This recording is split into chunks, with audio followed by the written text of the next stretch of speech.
Today, our topic is the human gas exchange system, also known as respiratory system. इस system को gas exchange system इसलिए कहते हैं क्योंकि ये वो सिस्टम है जो बॉडी और एटमॉस्फेयर के दरमियान गैसेस के एक्सचेंज को अलाउ कर रहा है। और वो गैसेस मेनली कौन सी हैं? Oxygen and carbon dioxide. अब ब्रीदिंग क्या है? वो प्रोसेस जिसमें हम एयर को अपनी बॉडी में लेके जाते हैं और फिर अपनी बॉडी से एयर को रिमूव भी करते हैं। तो वो the process of taking in and out of air is called breathing. Taking in of air के लिए हम वर्ड यूज करते हैं इनहेलेशन का और टेकिंग आउट ऑफ एयर के लिए एक्सहेलेशन का। इस सिस्टम को हम रेस्पिरेटरी सिस्टम भी कह रहे हैं क्योंकि इसका मेन फंक्शन ही रेस्पिरेशन का प्रोसेस करना है। रेस्पिरेशन है क्या? ये वो प्रोसेस है जिसमें ग्लूकोज की ब्रेकडाउन होगी ऑक्सीजन की प्रेजेंस में। एज अ रिजल्ट बनेगा कार्बन डाइऑक्साइड और वाटर और एनर्जी रिलीज होगी एटीपी की फॉर्म में। अब यही रेस्पिरेटरी सिस्टम है जो कि रिस्पॉन्सिबल है एयर को बॉडी में लेके आने के लिए, वो एयर जिससे हम ऑक्सीजन को लेंगे।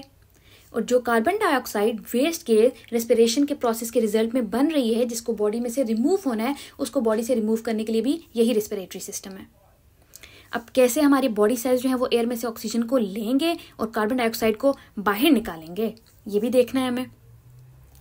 तो एयर जिस पाथवे को फॉलो करेगी, इसकी क्या जर्नी रहेगी जैसे ही हमने इसको इनहेल किया है, वो देख लेते हैं। एयर हमारी बॉडी में इंटर होती है थ्रू नोज एंड माउथ।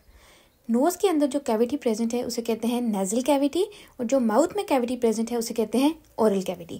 सांस हम नाक से भी ले सकते हैं, मुंह से भी ले सकते हैं, लेकिन प्रेफर करते हैं कि नाक से सांस लिया जाए क्योंकि जो एयर नाक में से पास होगी वो अच्छे से फिल्टर हो सकेगी। हमारे नोज़ में छोटे छोटे से हेयर्स प्रेजेंट होते हैं जिन्हें सिलिया कहते हैं। इसके अलावा म्यूकस भी प्रेजेंट होती है, तो जब एयर पास होती है तो जो उसमें डस्ट पार्टिकल्स होते हैं वो उनको कैप्चर करने में हेल्प आउट करती है।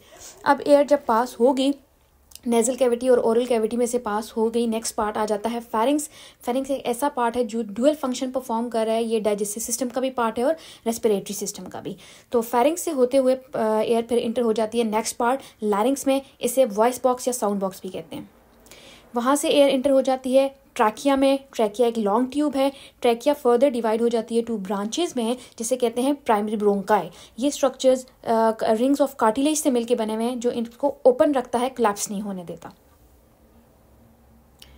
अब हर ब्रोंकस जो है वो फर्दर लंग्स में जाके डिवाइड हो जाता है बहुत सारी ब्रांचेस में, जिन्हें बोलते हैं ब्रोंक्यूल्स।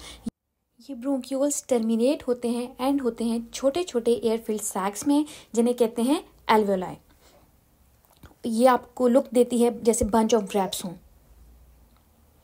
अब एल्वेओलाई है वो स्ट्रक्चर है जहाँ पे ऑक्सीजन और कार्बन डाइऑक्साइड ने एक्सचेंज होना है, और ये गैसेस एक्सचेंज होती हैं through the process of diffusion. Diffusion वो प्रोसेस है जिसमें गैसेस हाई कंसंट्रेशन से लो कंसंट्रेशन की तरफ मूव होंगी, तो ऑक्सीजन और कार्बन डाइऑक्साइड इसी प्रोसेस को यूज़ करेंगे। ब्लड सेल्स में कार्बन डाइऑक्साइड की कंसंट्रेशन ज़्यादा है, इसलिए वो कार्बन डाइऑक्साइड ब्लड सेल से मूव करेगी एल्वेओलाई के अंदर। इस डायग्राम में आप देख सकते हैं जो ब्लू कलर की बॉल्स हैं वो मूव कर रही हैं ब्लड सेल से एल्वेओलाई के अंदर, from high concentration to low concentration. इसी तरह जो ऑक्सीजन गैस है, जो एयर हमने इनहेल की है उसमें ऑक्सीजन गैस ज़्यादा है, मतलब इनसाइड द एल्वेओलाई ऑक्सीजन की अमाउंट, ऑक्सीजन की कंसंट्रेशन ज़्यादा है, इसलिए ऑक्सीजन इनसाइड द एल्वेओलाई से मूव कर जाएगी ब्लड सेल्स में, और ब्लड सेल्स में फिर ये ऑक्सीजन यूज़ होगी for the process of respiration, glucose की ब्रेकडाउन के लिए। इस डायग्राम में आप देख सकते हैं जो वाइट कलर के बॉल्स हैं एल्वेओलाई के अंदर वो मूव कर रहे हैं इनसाइड। अब एल्वेओलाई कैसे जो है वो गैस एक्सचेंज में हेल्प करते हैं, क्योंकि इनकी सर्फेसेस मॉइस्ट होती हैं तो गैस इजीली डिसॉल्व हो सकती है, और वॉल्स 1 सेल थिक हैं, डिफ्यूजन का डिस्टेंस शॉर्ट हो रहा है, कवर्ड हुए हुए हैं नेटवर्क ऑफ कैपिलरीज से, तो ब्लड सप्लाई अच्छा खासा है, और लोब शेप है जिसकी वजह से इनको अच्छा खासा सरफेस एरिया भी मिल जाता है। तो ये 4 पॉइंट्स ऐसे हैं जो कि गैसेस के एक्सचेंज में काफ़ी हेल्प आउट करते हैं। पूरे प्रोसेस का रिकैप देख लेते हैं।